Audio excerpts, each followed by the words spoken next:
North American Aerospace Defense Command is preparing for its traditional tracking of Santa Claus's sleigh on Christmas Eve.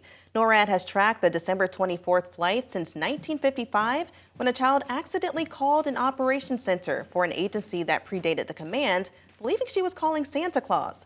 The on-duty commander that night guaranteed the child Santa would have a safe journey from the North Pole, and a tradition was then established. The annual tracking carried over when the precursor agency became NORAD in 1959. The command is launching this year's NORAD Track Santa website tomorrow, and the site will feature a holiday countdown, games and movies, and holiday music. There will also be a downloadable app for cell phones and other devices. While the agency spends fewer than 24 hours tracking Santa, it takes months of preparations to get everything in place.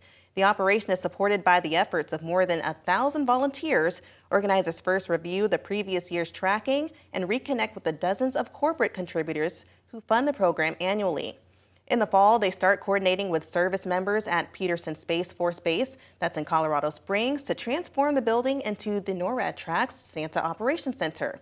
And on Christmas Eve, volunteers then answer the phone calls from people all around the world. In 2022, the program answered 260,000 calls. I know that I called into NORAD a few times, even as a kid.